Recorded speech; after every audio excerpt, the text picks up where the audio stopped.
Wrigley's Spearmint Chewing Gum, the refreshing, delicious treat that gives you chewing enjoyment, presents for your listening enjoyment John Lund as Johnny Dollar. Are you the man from Hartford? Huh? What was that? Are you the insurance investigator?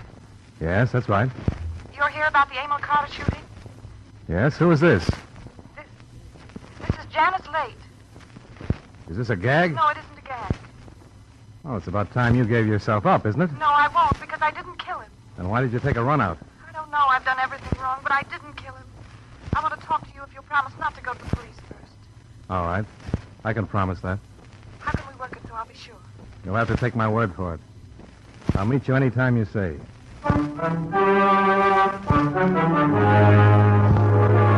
The makers of John Lund in another adventure of the man with the action-packed expense account, America's fabulous freelance insurance investigator. Yours truly, Johnny Dollar.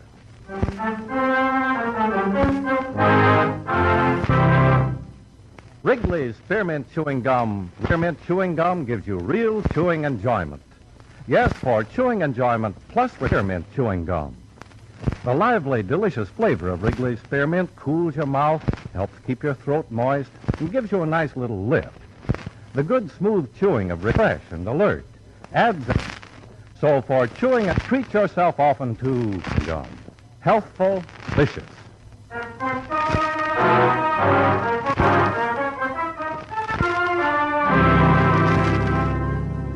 Expense account submitted by Special Investors, Columbia All Risk Insurance Company, Hartford, Connecticut.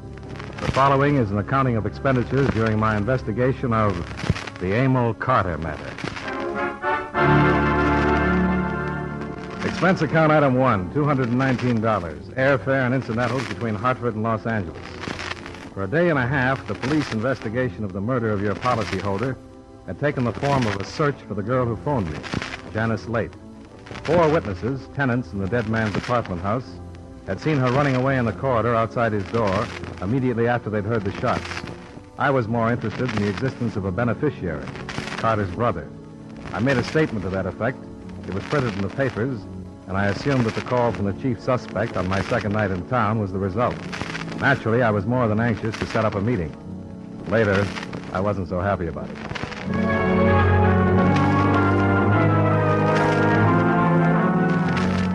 According to arrangements, I cabbed out to the harbor section, a suburb called San Pedro. There I found the address she'd given me, a sporting goods shop in front of which I was to be picked up. I stood there for about 15 minutes, admiring the fishing equipment in the window, as if I knew what it was all for.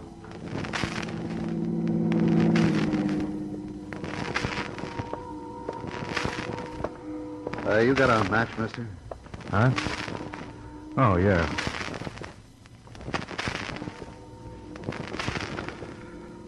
Thanks. Hey, you planning a fishing trip? No. Why? Just asking. No, I'm waiting for somebody. Oh. You live in the neighborhood? No. I'm from Hartford, Connecticut. I guess you're the man I'm looking for, Dollar. What about the girl that phoned me? I thought she was going to show. She changed her mind. I'll take you to her. Come on, there's a cab around the corner. The cab turned away from the business district and continued along the waterfront toward the ocean. The man, slumped in his corner, looked almost bored, except for the fact that he smoked one cigarette after another. It was a silent trip, and in the occasional flare lit up by his smoking, I tried to study his face. It was dark, flat-featured, and at the moment, sullen. He could have been a seaman, a milkman, a mechanic, or one of the bodyguards Emil Carter had allegedly employed.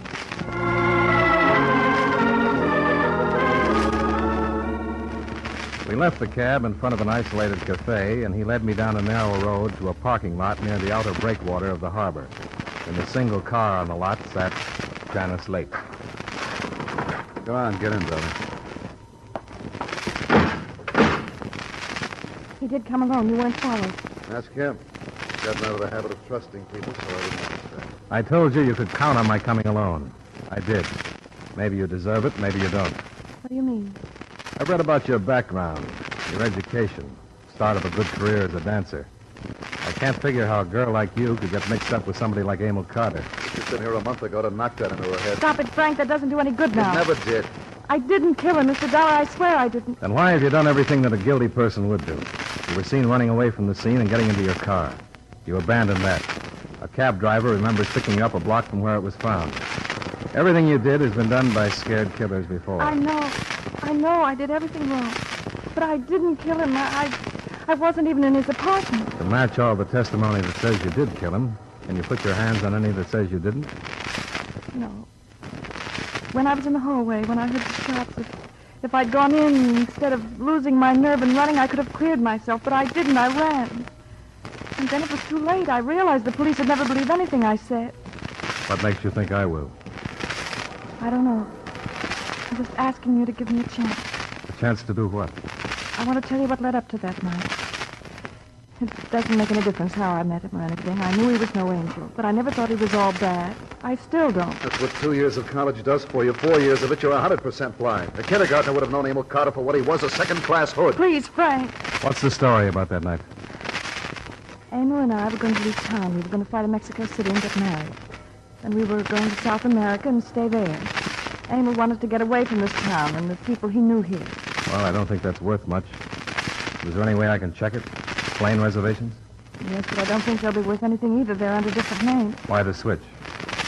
Emil said there might be people who wouldn't want him to leave, and he didn't want it to leak out. Who was he afraid of? I don't know. He wouldn't tell me. He probably had a big choice. Do you know who? I'm new in town. Give me time. Okay. What's the rest of it, Janice? We were supposed to have a date that night, but he called it off, but he wasn't feeling so good. At about 10, he called again. Said he'd changed his mind about marrying me. What reason did he give? He didn't give any. He hung up. I went right over to his place, tried to find out. When I got there, I stopped right outside his door because I heard him talking to somebody. What about? I couldn't understand the words. I started for the door again, and that's when I heard the shots. I don't know what happened to me except that I thought whatever was happening was somehow my fault, and I ran. That's all I know. That's all? Yes. Did you hear the other voice? Could it have been a man? I don't know. But there must be a way to find out who was in there with him. Well, I'm only as good as the material I have to work with, and you haven't given me any. You won't try to help? I'll do what I can, but don't go making plans for a happy future. And you won't tell the police? About meeting you? I doubt they'd believe me if I did. Okay, you can phone me if you think of anything. All right. You coming with me, Frank? Now, maybe I can con Dollar into that cafe. I want to talk to him. Can you afford a cup of coffee, Dollar? Temporarily, yeah. I got an expense account. No, let's go. Don't bother memorizing the license number. It won't lead you any place. It's rented. Thanks for telling me. It's not generally known that Janice has a brother, is it? Do you think she has? Well, you're too young to be her father.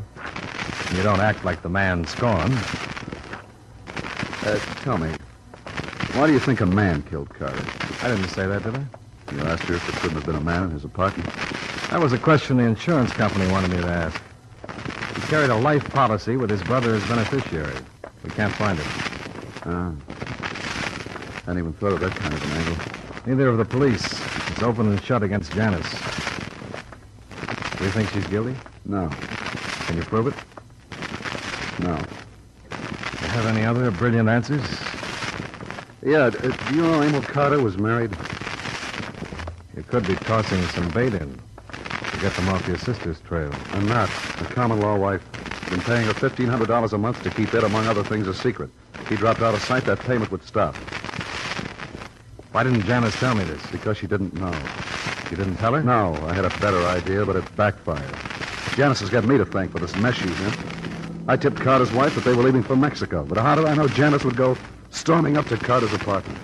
I don't know, but I wish she'd called another detective. Looks that bad for you? Couldn't look worse. What's the name of this, wife? Hazel. She uses Carter? That's right. I guess I'll change my mind about that coffee. Maybe I'll see you again. Sure. Thanks for the trip.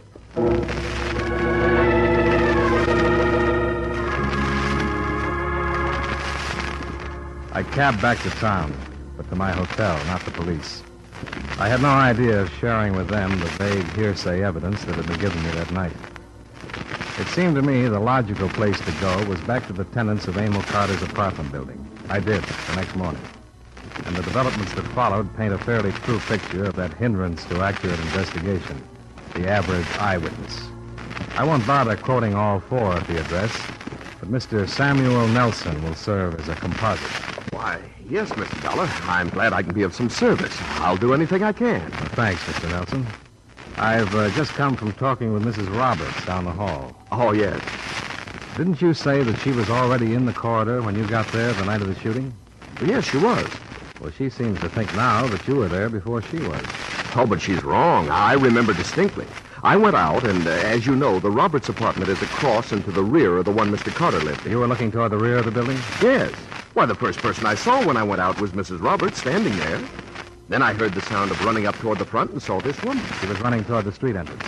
Yes, she was, definitely. So you looked very briefly toward the rear. And saw Mrs. Roberts. And then turned toward the sound. Yes. Are you absolutely positive that it was Mrs. Roberts that you saw? Well, of course I am. Was anything said?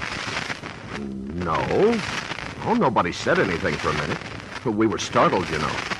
Now, Mrs. Roberts remembers that as soon as she came out and saw you, she asked you what had happened. Well, she's wrong. She was there when I came out. And if she said anything, I didn't hear her. Could it be that you expected to see Mrs. Roberts where you'd so often seen her? And that after a glance that took maybe a second, your mind automatically said, that's Mrs. Roberts? Mr. Dollar, I know what I saw. What's the meaning of this? It's just possible that there was a second woman mixed up in this. A woman who might have come out of Mr. Carter's apartment and instead of bolting toward the front entrance, headed quietly to the rear and out the back way. Well, I hardly think that... Oh, now I am confused. I was so sure. But I shouldn't like to call Mrs. Roberts a liar if she truly believes that I was in the corridor when she came out. After all, it was all so sudden and shocking. I suppose anybody's mind could play tricks.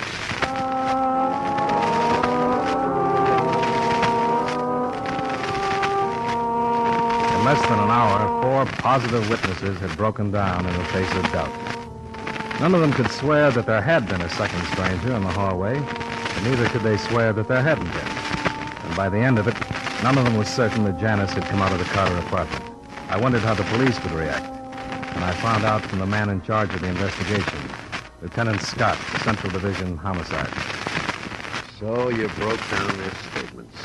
You think that's quite an achievement? I didn't break them down. I asked them if they were sure of what they'd seen, and they said they weren't. Well, I'll lay you 10 to 1 that if I had time, I could go out there and make them swear that their first statements were true.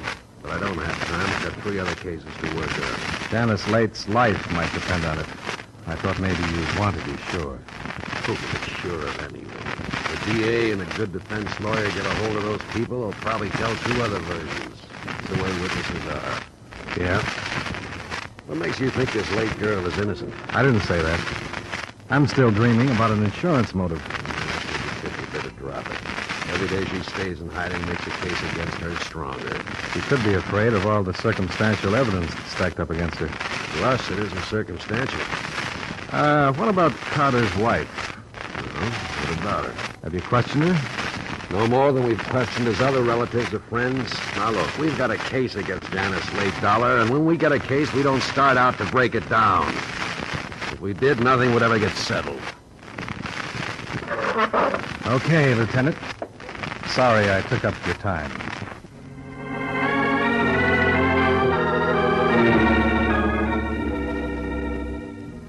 I knew I didn't have a chance of stirring up the police without something positive to offer. I didn't have it when I left the lieutenant's office, but I got it when I stopped by my hotel to check for phone calls. The clerk told me that a Mrs. Hazel Carter was waiting for me in the bar, second booth to the right.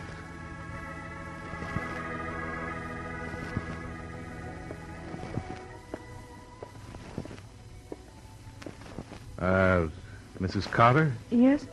My name is Dollar. Oh, yes. Would you like to sit down?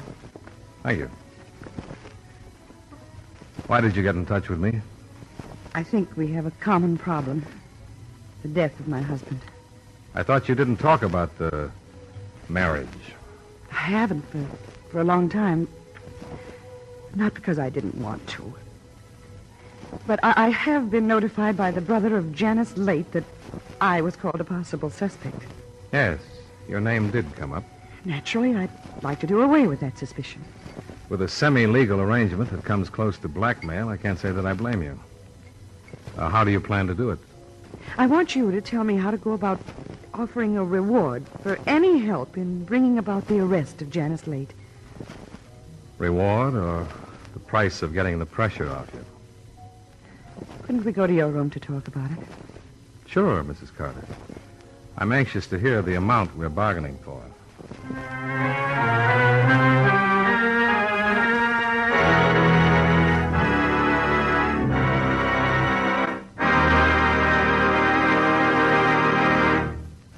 Friends, wherever you are, whatever you're doing, you'll enjoy chewing Wrigley's Spearmint Gum.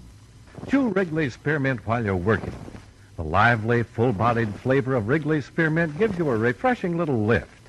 The smooth, pleasant chewing of Wrigley's Spearmint Gum helps keep you feeling relaxed and satisfied. Makes your job seem easier. Chew Wrigley's Spearmint Gum in your home, when you're out walking or driving, when you're enjoying sports and other activities. Wrigley's Spearmint Gum tastes good anytime, and the natural chewing aids digestion and helps keep your teeth bright and attractive. Yes, wherever you are, whatever you're doing, you'll enjoy chewing Wrigley's Spearmint Chewing Gum. Healthful, refreshing, delicious. And now, with our star, John Lund, we bring you the second act of Yours Truly, Johnny Dollar.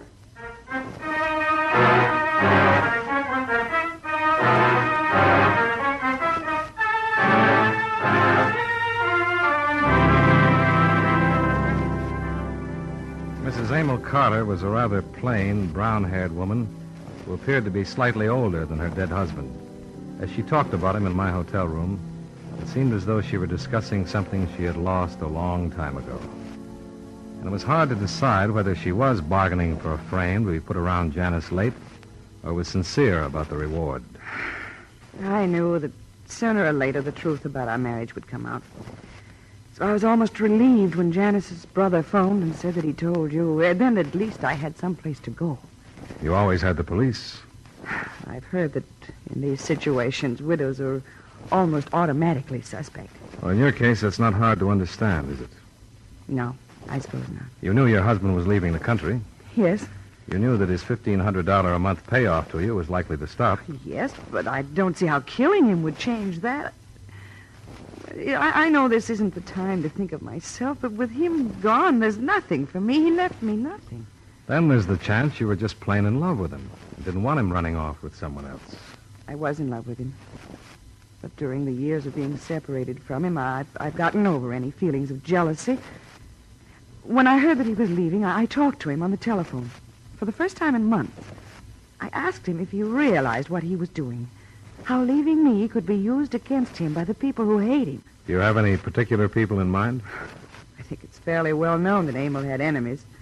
And I don't know why they aren't being questioned. Because the witnesses in the apartment house saw at least one woman leaving the scene. Nobody saw a man. Then that woman was Janice Late. And I want to offer $5,000 if it will help arrest her. If you aren't interested, I'll go to the newspaper. I think you'd better, Mrs. Carter. When you lay it in front of me, it sounds too much like a pitch.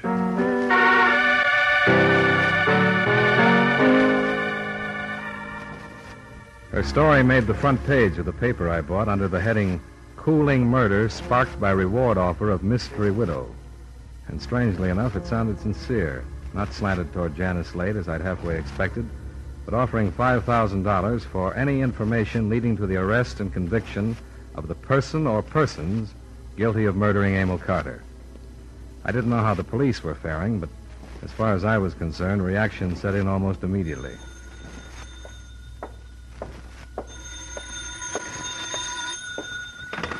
Johnny Dollar. This is Janice Late.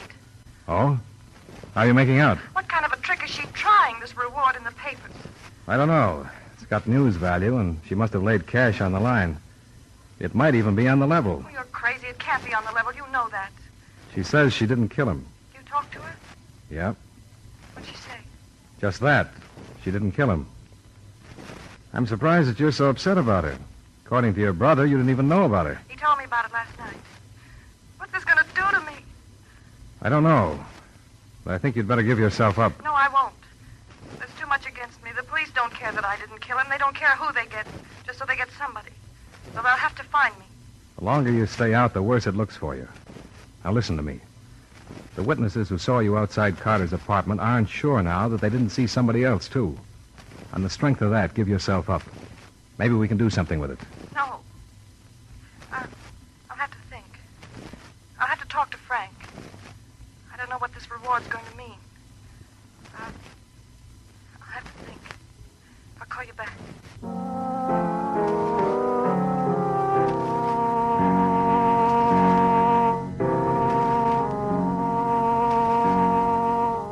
The phone rang again about an hour later. I thought it was Janice, but it wasn't. It was Lieutenant Scott.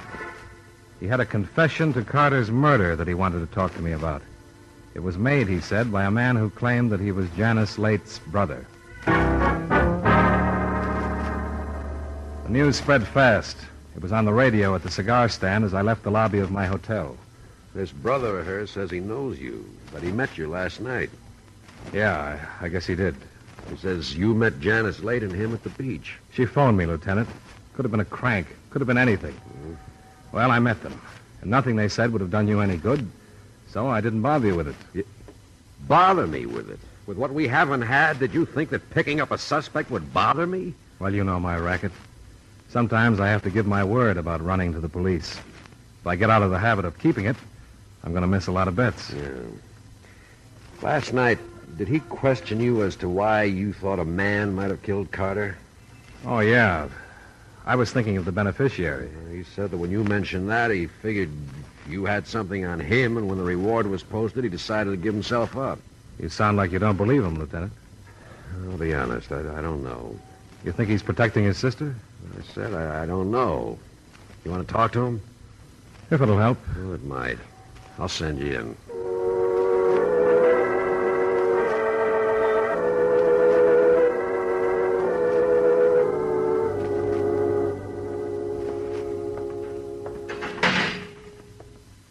Hiya, Dollar.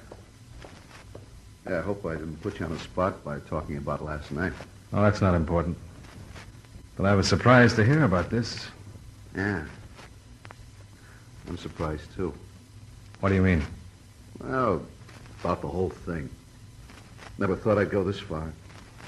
To get rid of people who were hurting you. Murder is pretty far. You think it was worth it? Who knows? But I had to get her away from that overrated punk. I didn't shill for 10 years to see her tie up with a guy like that. Been taking care of her that long? Long? I'm not beefing. I was a kid with nobody taking care of me, and I wasn't going to let that happen to her. Maybe I spoiled her, I don't know. But after going that far, I couldn't stop when Carter got a hold of her. I don't think you killed him. Neither did that cop, but I did. When I found out he was taking her out of the country, I went up there and had it out with him. I thought you told me you called his wife. I did, but she wouldn't do anything, so I said I would. She told me she went to see Carter. Talked to him about how wrong it was. Well, that's not what she told me. What then? Well, I went there about 9:30, told him to stay away from my sister, and he laughed at me. So I killed him. After you killed him, what did you do? I just stayed in the apartment until I figured the time was right. And then I looked out the door, and when people were out of sight, I left. The back way? Yeah, that's right. What street did you come out on? Franklin Avenue. Mm-mm. The back way comes out on Gower. Well, maybe that was it. I wasn't thinking of what street I was on. I don't think you were there. Yes, I was. Janice didn't kill him. You kill something you hate, not something you love, and she was in love with him. Why, I don't know. She didn't kill him, I tell you. I did. Oh, Dollar. Yeah? 2 women shot each other up over in Serrano. The address is listed as that of Hazel Carter.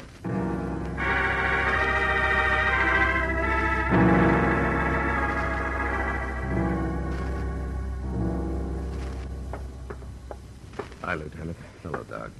Everything under control? I think so. How are they? They're both still alive. That's about all. Here's a late girl over here. Janice? Janice. Do you remember me? Yes. Yes, she did. We don't know yet. I hope I killed her. Why, Janice? My brother thought I killed Emil. He tried to save me by lying. When I heard, I knew it had to be Kissel. It could be anybody. Better leave her alone. Here's the other one. Hello, Hazel.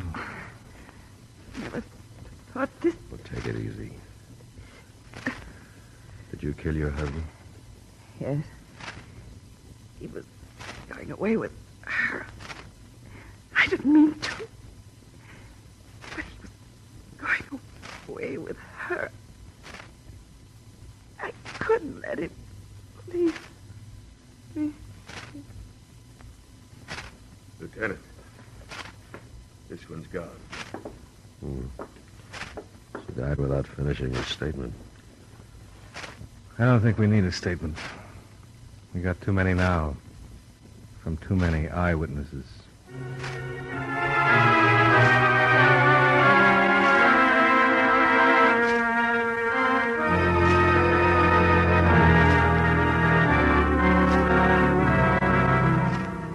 Expense account item 2, $134, miscellaneous.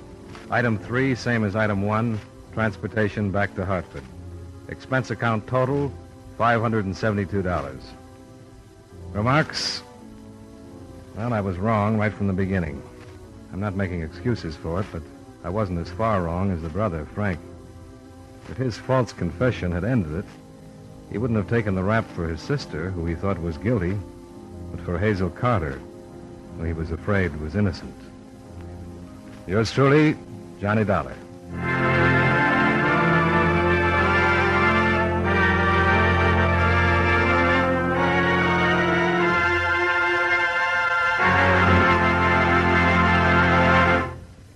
Remember, friends, Wrigley's Spearmint Chewing Gum refreshes you.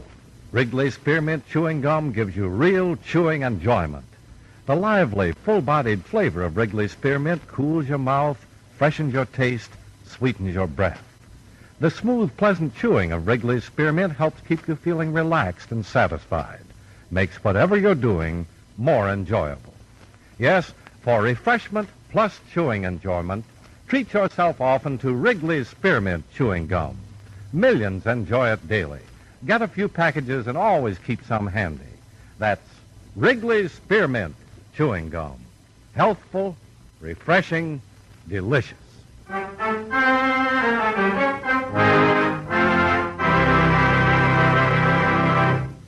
Yours truly, Johnny Dollar, brought to you by Wrigley's Spearmint Chewing Gum, stars John Lund in the title role and was written by Gil Dowd with music by Eddie Dunstetter. Featured in tonight's cast were Mary Jane Croft, Hy Averback, Frank Nelson, Mary Lansing, and Hal March. Yours truly, Johnny Dollar, is produced and directed by Jaime Del Valle.